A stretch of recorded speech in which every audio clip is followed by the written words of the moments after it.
హృదయపూర్వకంగా నమస్కారాలు. పొద్దున 8 గంటలకి మేమందరం కూడా హైదరాబాద్లో కలిసి బయలుదేరినాం. ఇక్కడికి చేరుకునేసరికి మధ్యాహ్నం 3 అయింది. అంటే నార్మల్గా అయితే 4 గంటల్లో వచ్చేయాలి, కానీ 7 గంటలు ఇవాళ ప్రయాణం చేసి ఇక్కడ దాకా మరి ఎన్నో ఆంక్షల నడుమ ఎన్నో ఆటంకాల నడుమ ఇక్కడ దాకా రావాల్సి వచ్చింది. పెంబర్తిలో అడ్డుకున్నారు ముందు, తర్వాత జనగామలో అడ్డుకున్నారు పోలీసు వాళ్ళు, అట్లాగే ఆ తర్వాత వస్తే గన్పూర్లో కరుణాపురం దగ్గర, తర్వాత పర్కాల్లో, తర్వాత భూపాలపల్లిలో, తర్వాత కాటారంలో, తర్వాత మహదేవ్పూర్లో, ఇక్కడి దాకా ఎక్కడికక్కడ బ్యారికేడ్లు పెట్టి మేము ఇక్కడికి రాకుండా చేయడానికి ఎన్ని ప్రయత్నాలు చేయాలనో ఉదయం నుంచి హౌస్ అరెస్టులు మా నాయకులై ఉదయం 5 గంటల నుంచి హౌస్ అరెస్టులు మొత్తం వరంగల్ జిల్లాలో కరీంనగర్ జిల్లాలో ఎక్కడికక్కడ చేస్తూ ఉన్నారు. నేను అడిగిన మధ్యలో డిఎస్పీ గారు కనబడితే అడిగిన, ఏముందండి మేమేమన్నా దాడి చేయడానికి పోతున్నామా, మేమేమైనా అప్రజాస్వామికమైన కార్యక్రమం చేయడానికి పోతున్నామా, దేనికి ఏంటి అంటే మాకు తెలియదు సార్, పైనుంచి ఆదేశాలు వచ్చినాయి పోనీయొద్దని చెప్పిండ్రు, పోనీయం. అట్టెట్లా పోనీయరా, నేను ప్రజాప్రతినిధిని, ఒక ప్రధాన ప్రతిపక్ష పార్టీకి నేను వర్కింగ్ ప్రెసిడెంట్గా ఉన్నాను. మరి మా రైతులు ఇవాళ ఎల్నినో ప్రభావంతో వర్షాభావ పరిస్థితులతో బాధపడుతున్నారు. అందరు కూడా వర్షాలు ఎప్పుడు పడతాయని బాధపడుతున్నారు. ఓ దిక్కు కింద నీళ్లు పోతున్నాయి గోదావరిలో, అది చూపెట్టాలి కదా మరి మా వాళ్ళకు. ఈ ప్రభుత్వానికి సోయి లేదు అంటే ఏం చేస్తాం సార్, మేము ఆదేశాలకు అనుగుణంగా నడుచుకునే ప్రభుత్వ ఉద్యోగులు, మాకు కూడా తెలుసు విషయం, కానీ ఏం చేయమంటారు సార్, మేము కూడా రైతు బిడ్డలమే అని చెప్పి పోలీస్ అధికారులు స్వయంగా వాళ్ళు బాధపడుతూ చెప్తున్న మాటలు. ఇవాళ నేను మీ అందరినీ ప్రార్థించేది ఒకటే, ఇక్కడ మనం ఏదైతే ప్రాంతంలో కూర్చొని ఉన్నామో కాళేశ్వరం ప్రాజెక్టుకు మరి పునాది పడ్డ గడ్డ, ఎక్కడైతే కాళేశ్వరం ప్రాజెక్టు ప్రాణం పోసుకుందో ఆ ప్రాంతంలో మనందరం కూడా కూర్చున్నాం. అయితే ఇక్కడ మనందరం కూడా గుర్తుపెట్టుకోవాల్సిన అంశం ఏంటి అంటే, ముందుగా ఇవాళ నేను ఎవరినో నిందించడానికో లేదా ఎవరినో 4 మాటలని ఏదో ఒక రకమైన రాజకీయ కక్ష తీర్చుకోవడానికో నేను ఇక్కడికి రాలేదు. ఒకసారి తెలంగాణ నీళ్ల కోసం తల్లడిల్లిన విషయాన్ని మనం గుర్తు చేసుకుంటే ఎందుకు ఇవాళ మళ్ళీ కన్నెపల్లి దాకా మేమందరం మా పార్టీ నాయకత్వం మొత్తం ఇక్కడికి రావాల్సి వచ్చిన అవసరం వచ్చిందో మీకు అర్థమవుతుంది. ఈరోజు కాదు, తలాపున పారుతున్న గోదావరి నీళ్ల కోసం తెలంగాణ పోరాటం ఈనాటిది కాదు, దశాబ్దాలుగా మనం వింటూనే ఉన్నాం, పోరాటం జరుగుతూనే ఉంది. బాసరలో ప్రవేశించే గోదావరి నది భద్రాచలం దాకా 100 కిలోమీటర్లు అప్రతిహతంగా తెలంగాణలో పారుతూనే ఉంటుంది. మరి బాసర టు భద్రాచలం గోదావరి ప్రవహించిన శతాబ్దాలుగా దశాబ్దాలుగా తెలంగాణ మాత్రం ఎడారిగానే మిగిలిపోయింది. పాడుకుంటా ఉండేవాళ్ళం చిన్నప్పుడు పాటలు, గలగలా గోదావరి తరలిపోతుంటేను అని. గోదావరి తరలిపోతానే ఉన్నది, వేల టీఎంసీల నీళ్లు సముద్రంలో కలిసి పోతానే ఉన్నాయి. కేసీఆర్ గారు అందుకే గులాబీ జెండా ఎగరవేసింది. రాష్ట్రం సాధిస్తేనే, మనం దేశాన్ని శాసించి రాష్ట్రం సాధించుకుంటేనే స్వరాష్ట్రంలోనే తెలంగాణకు గోదావరి నీళ్ళు వస్తాయని చెప్పి కేసీఆర్ గారు ఎప్పుడు చెప్తా ఉన్నమాట. అందుకే నీళ్లు, నిధులు, నియామకాలు అనే అంశం మీదనే మన పోరాటం జరిగింది. సమైక్య రాష్ట్రంలో న్యాయం జరగదు అని చెప్పి పోరాటాలు చేసి చివరికి తెలంగాణ సాధించుకున్నాం. మీ అందరికి తెలుసు, కానీ మళ్ళొకసారి గుర్తు చేయాల్సిన అవసరం ఉన్నది. తెలంగాణ భౌగోళికంగా చూస్తే ఇట్లా ఒక గుడిసె మాదిరిగా ఇట్లా ఉంటుంది. ఒక వరుస నుంచి గోదావరి 80-90 మీటర్ల కాడికెళ్ళి గోదావరి పోతూ ఉంటుంది కిందికెళ్ళి. ఇంకో దిక్కుకెళ్ళి కృష్ణానది 110 మీటర్ల కాడికెళ్ళి కృష్ణానది ఇంకో కాడికెళ్ళి పోతూ ఉంటుంది. మొదటి నుంచి సమైక్య రాష్ట్రంలో మనకు చెప్పిన కథలు ఏంటంటే, నీళ్లు కిందున్నాయి, భూములు పైనున్నాయి, మరి నీళ్లు పైకి రావాలంటే లిఫ్ట్ చేయడం తప్ప మార్గం లేదు అని చెప్పి మొదటి నుంచి మనకు చెప్తా వచ్చిన ముచ్చట. కానీ కేసీఆర్ గారు రాష్ట్రం సాధించడమే కాకుండా సాధించిన రాష్ట్రానికి మరి ఒక రైతు బిడ్డ, ఒక రైతు ముఖ్యమంత్రి అయితే ఏం జరుగుతుందో తన సంకల్ప బలంతో చూపెట్టిండు.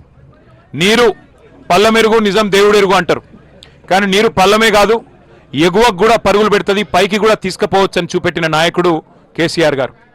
తెలంగాణ రాష్ట్రం ఏర్పడంగానే ఒక యజ్ఞంలాగా, ఒక తపస్సులాగా దశాబ్దాలుగా దగాబడ్డ తెలంగాణకు నీళ్ళు ఇవ్వాలే, తెలంగాణ బీళ్లకు నీళ్లు మల్లాలే అని చెప్పి ఒక మహాయజ్ఞానికి కేసీఆర్ గారు శ్రీకారం చుట్టినారు.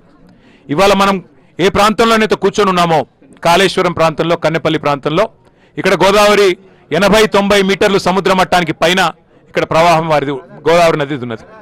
మరి ఇక్కడ నుంచి గోదావరి నదిని ఇక్కడి నుంచి ఒడిసిపట్టి ఒక్కొక్క బొట్టుని మరి పైకి అప్లాండ్స్ ఏవైతున్నాయో అక్కడ దాకా తీసుకొని పోవాలి అంటే మరి అద్భుతమైన లిఫ్ట్ సామర్థ్యం ప్రపంచంలో ఎక్కడ ఉన్నాయి అవన్నీ కూడా చూసి వెతికి పరిశోధించి ఒక బృహత్తరమైన ప్రణాళికకు శ్రీకారం చుట్టినారు కేసీఆర్ గారు. కానీ సిన్సియర్గా గత ప్రభుత్వం ఏదైతే తుమ్మిడిహెట్టి అనే ప్రాజెక్టుకు శ్రీకారం చుట్టిందో ఆనాడు ఉమ్మడి ఆంధ్రప్రదేశ్లో కాంగ్రెస్ ప్రభుత్వమే ఉండే, ఢిల్లీలో కాంగ్రెస్ ప్రభుత్వమే ఉండే, మహారాష్ట్రలో కూడా కాంగ్రెస్ ప్రభుత్వమే ఉండే.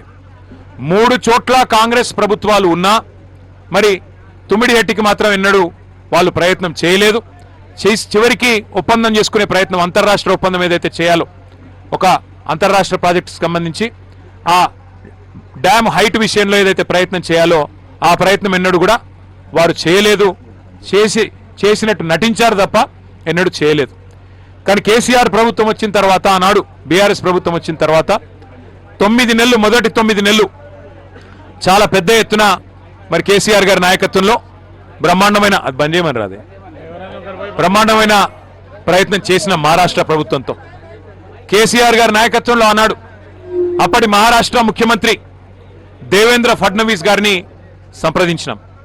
అయ్యా 152 మీటర్లకు మీరు ఒప్పుకున్నట్టయితే మాకు మా ప్రాంతం మొత్తానికి కూడా లాభమయ్యే ఆస్కారం ఉంటుంది, కాబట్టి మీరు దయచేసి అంగీకరించండి అని చెప్పి వారిని పోయి పూర్తి స్థాయిలో ప్రయత్నం చేయడం జరిగింది. చేస్తే కూడా ఆయన స్పష్టంగా చెప్పినారు మహారాష్ట్ర ముఖ్యమంత్రి గారు, ఈ 152 మీటర్లు ఎత్తు పెంచితే మరి ముందు మునిగేదే నా ప్రాంతం, నేను ప్రాతినిధ్యం వహించే ప్రాంతమే మునుగుతుంది. నేను ఈ డ్యామ్ పెంచొద్దు, హైట్ పెంచొద్దు అని చెప్పి పోరాటాలు చేసిన నేను ప్రతిపక్ష నాయకుడిగా, ఇలా నేను ముఖ్యమంత్రిగా ఉన్నా కాబట్టి నా ప్రాంతం మునుగుతుంటే నేను ఎట్లా ఒప్పుకుంటాను మీరు అనుకున్నారు. సమస్యనే లేదు, ఒప్పుకునే పరిస్థితే లేదు. తుమ్మిడిహెట్టి దగ్గర 152 మీటర్లు. అప్పుడు కాంగ్రెస్ ముఖ్యమంత్రి ఉత్తరం రాసిండు. ఆనాడు కాంగ్రెస్ ముఖ్యమంత్రిగా ఉన్న పృథ్వీరాజ్ చౌహాన్ గారు ఉత్తరం రాసినాడు ఆంధ్రప్రదేశ్ ముఖ్యమంత్రి కిరణ్ కుమార్ రెడ్డి గారికి, మీరు ₹1 ఖర్చు పెట్టినా అది వేస్ట్ అవుతుంది, మేము ఒప్పుకుంటలేము, అనవసర ప్రయాస చేయకండి, ఇది కుదరదు అని నిర్ద్వందంగా. ఆంధ్రప్రదేశ్లో కాంగ్రెస్ ఉంటుంది, మహారాష్ట్రలో కాంగ్రెస్ ఉంటుంది, ఢిల్లీలో కేంద్ర ప్రభుత్వంలో కాంగ్రెస్ ఉంటుంది, కానీ ఒప్పందం మాత్రం ఎన్నడూ కాలే. కాబట్టి యాక్టింగ్ బాగా చేసినారు. తుమ్మిడిహెట్టి దగ్గర కడతాం అని చెప్పి టైంపాస్ చేసినారు, యాక్టింగ్ చేసినారు. తెలంగాణని మభ్యపెట్టే ప్రయత్నం కూడా చాలా పెద్ద ఎత్తున చేసినారు. ఇక 9 నెలలు ప్రయత్నించిన తర్వాత, ఎందుకంటే ప్రజలు మనకిచ్చిన కాలం 5 ఏళ్ళు, మరి 5 ఏళ్ల లోపల ప్రాజెక్టు కట్టాలే, తెలంగాణ బీడు భూములకు గోదావరి నీళ్లు రావాలంటే యుద్ధ ప్రాతిపదికన పనులు జరగాలి. ఇక మహారాష్ట్ర ఒప్పుకునే సమస్య లేదు. ఇక వాళ్ళతో పంచాయతీ పెట్టుకుంటే మళ్ళీ ఇది ఇచ్చంపల్లి మాదిరిగానే శాశ్వతంగా పెండింగ్ అయిపోతుందని చెప్పి కేసీఆర్ గారు ఒక జల దౌత్యం చేసి 148 మీటర్ల కాడికి ఒక ఒప్పందం కుదుర్చుకొని ఆ రోజు బేగంపేట విమానాశ్రయంలో దిగిన తర్వాత ఆయన చెప్పిన మాట, నా జీవితంలో తెలంగాణ సాధించిన రోజు ఎంతైతే సంతోషంగా ఉన్నానో ఇలా అంతే సంతోషంగా ఉన్నా అని చెప్పి కేసీఆర్ గారు ప్రకటన చేసి, దీంతో మనకు గోదావరి నీళ్ల మీద మనం ఎట్లంటే అట్లా చేసుకోవచ్చు, తెలంగాణ బీడు భూములకు నీళ్లు తీసుకోవచ్చు అని చెప్పి కేవలం 3.5-4 ఏళ్ల స్వల్ప సమయంలో, రికార్డు సమయంలో, ఎందుకంటే ఒక దిక్కు అప్పటికే పోరాటాలు జరుగుతున్నాయి, శ్రీరామ్ సాగర్ ఎండిపోయే పరిస్థితి వచ్చింది. శ్రీరామ్ సాగర్ పైన మహారాష్ట్ర బాబ్లీ ప్రాజెక్టు కట్టిన తర్వాత శ్రీరామ్ సాగర్కి నీళ్ళు వచ్చే బంద్ అయింది. అట్లాగే ఇక అమ్మ తెలంగాణ మా ఆకలి కేకల గానమా అని కవులు పాటలు రాస్తున్నారు. పల్లె పల్లెనా పల్లేర్లు మరిచే మా తెలంగాణలోనా అని చెప్పి మరి ఆ రోజుల్లోనే పాటలు కవులు రాస్తున్న పరిస్థితి. అటు తెలంగాణలో, ఇటు మహారాష్ట్రలో, అటు కేంద్రంలో కాంగ్రెస్ ప్రభుత్వం ఉన్నా తట్టెడు మట్టి తీయలే. తుమ్మిడిహెట్టికి ఎన్నడూ కూడా ఒక అడుగు కూడా ముందుకు పడలే.